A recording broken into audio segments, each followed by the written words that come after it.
নমস্কাৰ এই মুহূৰ্তত আহি পৰিছে সন্ধিয়াৰ কেইবাটাও বিগ ব্ৰেকিং নিউজ। আজি হৈছে ২৬ আগষ্ট। ৰাজ্যৰ প্ৰতিগৰাকী হিতাধিকাৰী লাভ কৰিব চৰকাৰী কৰক লৈ এইমাত্ৰ মুখ্যমন্ত্ৰী ডক্টৰ হিমন্ত বিশ্ব শৰ্মাই কৰিলে বৃহৎ ঘোষণা। এতিয়া চেক কৰক আপোনাৰ একাউণ্ট। অৰুণোদয়ৰ প্ৰতিজন হিতাধিকাৰীৰ বেংক একাউণ্টত ছেপ্টেম্বৰতে অৰুণোদয় আঁচনিৰ ১২৫০ টকা ৰিলিজ কৰা হ'ব। তালিকাত নাম থাকিলে ভাল খবৰ। ৰেচন কাৰ্ডৰ প্ৰতিজন হিতাধিকাৰীৰ বাবে জৰুৰী খবৰ। লাখ লাখ ৰেচন কাৰ্ডৰ হিতাধিকাৰীৰ নাম কৰ্তন কৰা হ'ল। আপোনাৰ নাম তালিকাত আছে নে নাই আপুনি এবাৰ চাই ল'ব। আত্মীয়গত প্ৰতিজন মহিলাৰ বেংক একাউণ্টত ২৫,০০০ টকা নোসোমাই। কোনে ২৫,০০০ টকা লাভ কৰিব। মুখ্যমন্ত্ৰী ডক্টৰ হিমন্ত বিশ্ব শৰ্মাই নতুন তালিকা প্ৰস্তুত কৰিছে। লগতে কেইবাটাও ৰাজনৈতিক খবৰৰ লগতে অৰাজনৈতিক খবৰ যুগুত কৰা হৈছে। আজিৰ দিনটোত গোটেই অসম তথা ভাৰতৰ বিভিন্ন প্ৰান্তৰ পৰা যুগুত হৈছে কেইবাটাও ডাঙৰ খবৰ। এনেবোৰ খবৰ নিতৌ পাই থাকিবলৈ চেনেলটি ছাবস্ক্ৰাইব কৰি ভিডিঅ'ত এটা লাইক কৰিবলৈ নাপাহৰিব। আজিৰ আমাৰ প্ৰথম খুবেই গুৰুত্বপূৰ্ণ খবৰ হৈছে অসমবাসীৰ বাবে এটা ডাঙৰ খবৰ।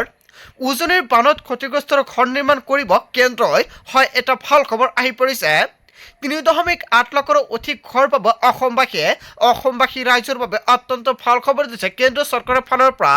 কেন্দ্ৰীয় মন্ত্ৰী শিৱৰাজ সিং চৌহানৰ সৈতে বিশেষ আলোচনা কৰে অসমৰ মুখ্যমন্ত্ৰী ডক্টৰ হিমন্ত বিশ্ব শৰ্মাই। অসমত PMAYৰ অধীনত ৫,০০০ কোটি টকা বিনিয়োগৰ আলোচনা কৰে। উজনিৰ বানপীড়িত লোকক শীঘ্ৰেই দিয়া হ'ব চৰকাৰী ঘৰ। কৃষি উন্নয়নৰ বাবে কেন্দ্ৰৰ পৰা ১৩৯ কোটি টকা পাব অসমে। আৰু আলোচনাৰ পিছতে ডাঙৰ মন্তব্য কৰিলে অসমৰ মুখ্যমন্ত্ৰী ডক্টৰ হিমন্ত বিশ্ব শৰ্মাই। উজনিৰ বানত ক্ষতিগ্ৰস্তৰ ঘৰ নিৰ্মাণ কৰি দিব কেন্দ্ৰীয় চৰকাৰৰ ফালৰ পৰা। হয়, এটা ভাল খবৰ আহি পৰিছে আৰু অতি শীঘ্ৰে অসমবাসী ৰাইজে লাভ কৰিব চৰকাৰী ঘৰ। যদি আপুনি চৰকাৰী ঘৰ পোৱা নাই তেন্তেও আপোনাৰ বাবে ভাল খবৰ। ৩.৮ লাখ লোকে চৰকাৰী ঘৰ লাভ কৰিব। আপুনি চৰকাৰী ঘৰ পোৱা নাই নেকি? তেনে ক্ষেত্ৰত আপুনি সাজু কৰি ৰাখক ৫বিধ নথিপত্ৰ। এই ৫বিধ নথিপত্ৰৰ জৰিয়তে আপুনি কৰিব লাগিব ভেৰিফিকেশ্যন। যিসকল হিতাধিকাৰীয়ে চৰকাৰী ঘৰৰ বাবে জিঅ'ৰিং কৰিছে বা আপুনি চৰকাৰী ঘৰৰ বাবে আবেদন কৰিছে সেইসকল হিতাধিকাৰীৰ বাবে অত্যন্ত ভাল খবৰ আহি পৰিছে। যদি আপুনি জিঅ'ৰিং বা আবেদন কৰিব পৰা নাই তেনে ক্ষেত্ৰত নতুনকৈ চৰকাৰী ঘৰৰ বাবে কৰিব পাৰিব আবেদন। কেনেকৈ আবেদন কৰিব, কি কি নথিপত্ৰ লাগিব, নিশ্চয় যদি আপোনালোকৰ ভিডিঅ' লাগে কমেণ্ট কৰি জনাব, নেক্সট ভিডিঅ'ত জনাই দিম। তাৰ পিছত অসমবাসী ৰাইজক জনাইছো আমাৰ পৰৱৰ্তী খুবেই গুৰুত্বপূৰ্ণ খবৰ। লগতে এটা ডাঙৰ খবৰ, ব্যৱহাৰৰ বাবে বন্ধ হ'ব মহানগৰীৰ ফাঁচী বজাৰৰ পশু এলেকা। ১ ছেপ্টেম্বৰৰ পৰা চিৰদিনৰ বাবে বন্ধ হ'ব ফাঁচী বজাৰৰ কেইবাটাও পথ। আৰু বেণ্ডিং জ'ন ঘোষণা ফাঁচী বজাৰৰ MS পথ আৰু SB পথ। এতিয়াৰ পৰা এই দুটা পথত কৰিব নোৱাৰিব ব্যৱসায়। অত্যাধিক যান-জঁটৰ বাবে সিদ্ধান্ত ৰাজ্য চৰকাৰৰ। সাধাৰণ ৰাইজৰ পাৰ্কিঙৰ বাবে উপলব্ধ হ'ব এই পথ দুটা। ৰাতি ৯ বজাৰ পৰা পুৱা ৭ বজালৈকে বাহন চলাচল কৰিব পাৰিব এই পথ দুটাত। ব্যৱহাৰৰ বাবে বন্ধ হ'ব মহানগৰীৰ ফাঁচী বজাৰৰ বহু এলেকা। ১ ছেপ্টেম্বৰৰ পৰা চিৰদিনৰ বাবে বন্ধ হ'ব ফাঁচী বজাৰৰ কেইবাটাও পথ। তাৰ পিছত অসমবাসী ৰাইজক জনাইছো আমাৰ পৰৱৰ্তী খুবেই গুৰুত্বপূৰ্ণ খবৰ। লগতে এটা ডাঙৰ খবৰ, অৰুণোদয়ৰ লাখ লাখ মহিলাৰ বাবে ভাল খবৰ আহি পৰিছে। একাউণ্টত অৰুণোদয়ৰ ধন নোসোমালে এতিয়াৰ পৰা চিন্তা কৰাৰ কাৰণ নাই। অৰুণোদয়ক লৈ ওজৰ আপত্তি থাকিলে আহিছে সমাধান। যদি আপোনাৰ একাউণ্টত টকা পৰে তেনে ক্ষেত্ৰত আজি আপুনি যোগাযোগ কৰক, লগে লগে আপোনাৰ একাউণ্টত টকা লাভ কৰিব। কিহৰ বাবে আপোনাৰ বেংক একাউণ্টত অৰুণোদয় আঁচনিৰ টকা নোসোমাল? যদি আপোনাৰ ঘৰত যোগ্য বা অযোগ্য হিতাধিকাৰী আছে সেইসকল হিতাধিকাৰীৰ নামক কৰ্তন কৰিব পাৰিব। যদি আপোনাৰ ঘৰত যোগ্য হিতাধিকাৰী আছে সেইসকল হিতাধিকাৰীৰ নাম অন্তৰ্ভুক্ত কৰিব পাৰিব। মুঠতে অৰুণোদয় আঁচনি সকলো কাম কৰিব পাৰিব আপুনি। অৰুণোদয়ৰ প্ৰতিজন হিতাধিকাৰীৰ বাবে অত্যন্ত ভাল খবৰ আহি পৰিছে। যদি আপোনাৰ নাম তালিকাত থকা সত্ত্বেও আপোনাৰ একাউণ্টত টকা পোৱা নাই তেন্তে আপুনি কি কৰিব? সকলো ধৰণৰ সমস্যাৰ সমাধান আহি পৰিছে। অসমৰ প্ৰতি সমষ্টিত নিয়োগ কৰা হ'ব অৰুণোদয়ৰ সহায়ক। নতুনকৈ অৰুণোদয় বিচৰাসকলে সহায়কক দিব পাৰিব আবেদন। এতিয়াৰ পৰা খণ্ড ৰাজচক্ৰ জিলা আয়ুক্তৰ কাৰ্যালয়ত থাকিব সহায়ক। অতি শীঘ্ৰে আপুনি সহায়কসকলৰ লগত যোগাযোগ কৰক। অৱশেষত সহায়কসকল উপলব্ধ হ'ব।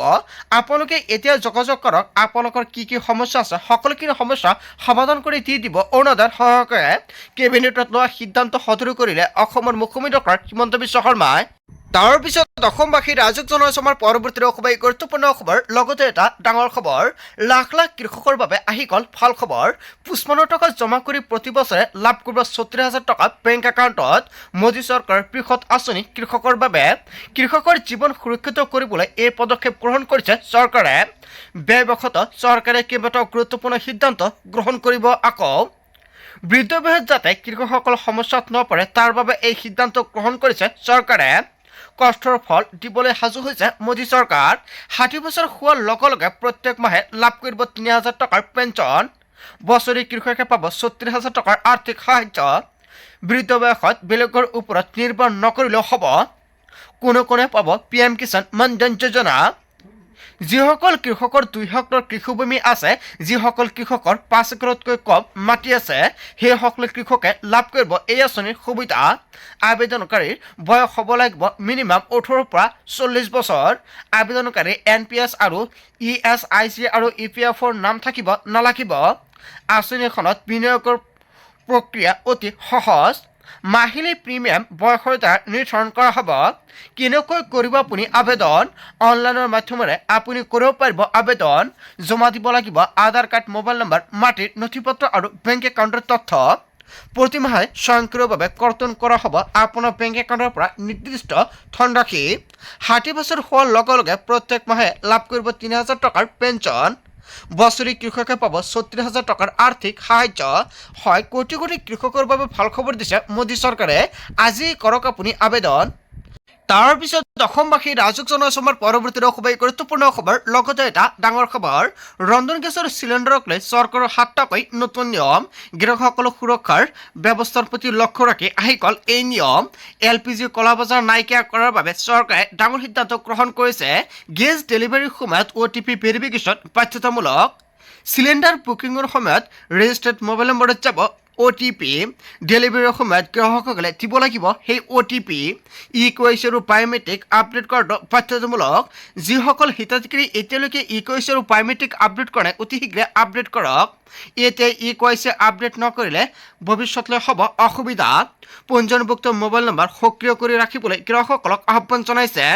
চহৰত এটা চিলিণ্ডাৰ লোৱাৰ 25 দিনৰ পিছতহে কৰিব পাৰিব আন এটা বুকিং আৰু গ্ৰামাঞ্চলত এটা বুকিঙৰ পিছত আন এটা বুকিং কৰিবলৈ হ'লে 45 দিনৰ পিছত কৰিব পাৰিব এটা ঠিকনাতে কেইবাটাও কানেকশ্যন ল'ব নোৱাৰিব এটা ঠিকনাতে বহু কানেকশ্যনৰ তথ্য পালে হ'ব তদন্ত এই নিয়ম মানি চলিলেহে গ্ৰাহকসকলৰ সময়মতে দিয়া হ'ব চিলিণ্ডাৰৰ সুবিধা কেতিয়াও কৰ্তন কৰা নহয় আপোনাৰ LPG গেছৰ কানেকশ্যন যদি আপুনি এতিয়ালৈকে EKYC কৰা নাই অতি শীঘ্ৰে EKYC কৰাই লৈ লওক বহুতো হিতাধিকাৰী এতিয়ালৈকে EKYC কৰা নাই যদি আপোনাৰ ঘৰত বিনামূলীয়া গেছ কানেকশ্যন আছে আজি আপুনি EKYC কৰাই লৈ লওক অন্যথা কিন্তু আপোনাৰ কিন্তু পিছত অসুবিধা হ'ব পাৰে তাৰ পিছত অসমবাসী ৰাজক জনসমাৰ পৰৱৰ্তীৰে খুবেই গুৰুত্বপূৰ্ণ খবৰ লগতে এটা ডাঙৰ খবৰ মানৱজ্যোতি চেতিয়াৰ মৃত্যুক লৈ নিশা উত্তপ্ত শিৱসাগৰ হয় নৰেশ্বৰ দেশলৈ বীৰলাচি থানাৰ তীব্ৰ প্ৰতিবাদ আৰক্ষীৰ সৈতে তীব্ৰ বাকবিতণ্ডা বীৰলাচি থানাৰ 48 ঘণ্টাৰ ভিতৰত মানৱজ্যোতিৰ হত্যাকাৰীক গ্ৰেপ্তাৰৰ দাবী জনাইছে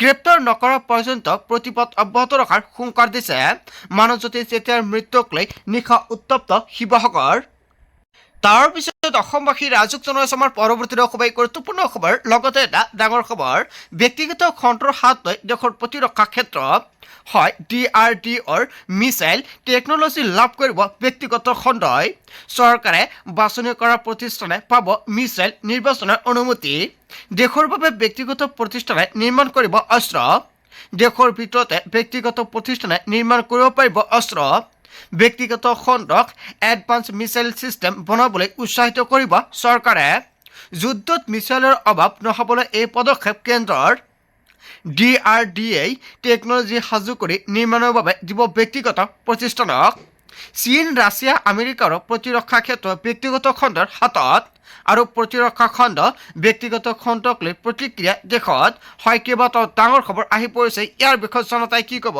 যদি জনতাৰ কিবা মন্তব্য কৰিব লগা থাকে আপোনালোকৰ মন্তব্যটো নিশ্চয় কমেণ্ট বক্সত জনাই দিব তাৰ পিছত অসমবাসী ৰাজক জনসমাৰ পৰৱৰ্তীৰে খুবেই গুৰুত্বপূৰ্ণ খবৰ লগতে এটা ডাঙৰ খবৰ 11 তাৰিখৰ পূৰ্বে কৰি লওক আপোনাৰ জৰুৰী কাম 11 তাৰিখৰ পৰা অচল হৈ পৰিব প্ৰতিটো বেংক আৰু দেশজুৰি পুনৰ প্ৰতিবাদত নামিব বেংক কৰ্মচাৰী 11 ছেপ্টেম্বৰৰ পৰা কৰ্মচাৰী সফলৰ প্ৰতি এনেকুৱাকৈ ভয়ংকৰ প্ৰতিবাদ সাব্যস্ত কৰিব 11 ছেপ্টেম্বৰৰ পৰা কৰ্মচাৰীসকলৰ প্ৰতিবাদী কাৰ্যসূচী ঘোষণা দেশজুৰি 11 ছেপ্টেম্বৰত বেংক কৰ্মচাৰীয়ে গ্ৰহণ কৰিব ধৰ্ণা কাৰ্যসূচী 28 পৰা 30 ছেপ্টেম্বৰলৈকে বেংকে কৰিব ধৰ্মঘট 26 অক্টোবৰৰ পৰা অনিৰ্দিষ্টকালীন প্ৰতিবাদী কাৰ্যসূচী ঘোষণা সপ্তাহত 5 দিনলৈকেহে বেংকসমূহত কাম কৰাৰ দাবী জনাইছে শনি আৰু দেওবাৰে বাধ্যতামূলকভাৱে বেংক বন্ধ ৰখাৰ দাবী পেঞ্চন মৰকীয়া বোনাছ আৰু অন্যান্য দাবীৰো হ'ব প্ৰতিবাদ নিৰ্দিষ্ট ইউনিয়নৰ আওতাত থকা বেংকসমূহে কৰিব এই প্ৰতিবাদ বেংকে জৰুৰী কাম নথকা সকলৰ বাবে ডাঙৰ খবৰ আহি পৰিছে যদি আপোনাৰ জৰুৰী কাম আছে তেনে ক্ষেত্ৰত কৰালৈ লওক আৰু যদি নাই তেনে ক্ষেত্ৰত আপোনাৰ একো কৰিব নালাগে তাৰ পিছত অসমবাসী ৰাজহুক জনসমৰ পৰৱৰ্তী খুবেই গুৰুত্বপূৰ্ণ খবৰ লগতে এটা ডাঙৰ খবৰ 3 বছৰতে অন্ত পৰিব অসম চৰকাৰৰ কাৰ্যকাল 3 বছৰৰ পাছত ভংগ হ'ব চৰকাৰ দেশত আহি আছে নতুন আইন কাৰ্যকৰী হোৱাৰ লগে লগে অসমত 3 বছৰতে অন্ত পৰিব কাৰ্যকাল অসমৰ লগতে কেইবাখনৰ ৰাজ্য চৰকাৰৰ কাৰ্যকাল আঠাতে অন্ত পৰিব 2029 পূৰ্বে এক দেশ এক নিৰ্বাচনৰ প্ৰস্তুতি 2037 চন নহয় 2029 হ'ব এক দেশ এক নিৰ্বাচনৰ বাবে যুদ্ধকালীন তৎপৰতা কেন্দ্ৰৰ বিষয়টোক লৈ বিভিন্ন মহলৰ সৈতে আলোচনা চুতীয়া সংসদীয় সমিতিৰ বিভিন্ন ৰাজ্যৰ মুখ্যমন্ত্ৰীৰ সৈতে হ'ব আলোচনা সন্মুখত কেইবাখনৰ ৰাজ্যৰ বিধানসভা নিৰ্বাচন 2 বছৰৰ ভিতৰত 11খন ৰাজ্যত অনুষ্ঠিত হ'ব বিধানসভা নিৰ্বাচন এক দেশ এক নিৰ্বাচন হ'লে হেৰা পাব কেইবাখনৰ ৰাজ্যৰ বিধানসভাৰ কাৰ্যকাল বংগ অসমকে ধৰি কেইবাখনৰ ৰাজ্যৰ চৰকাৰে হেৰা পাব কাৰ্যকাল শীতকালীন অধিৱেশনত সংসদীয় সমিতিয়ে প্ৰতিবেদন দাখিলৰ সম্ভাৱনা 3 বছৰত অন্ত পৰিব অসম চৰকাৰৰ কাৰ্যকাল ইয়াৰ বিষয়ে জনতাই কি ক'ব যদি জনতাৰ কিবা মন্তব্য কৰিব লগা থাকে আপোনালোকৰ মন্তব্য নিশ্চয় কমেণ্ট কৰি জনাই দিব আজিৰ মোৰ ভিডিঅ'খনত আপোনালোকক এইখিনি সৰু এটা ইনফৰমেশ্যন দিবলগীয়া আছিলে ভিডিঅ'টি ভাল লাগিলে লাইক কমেণ্ট শ্বেয়াৰ কৰি দিব so thank you for watching full video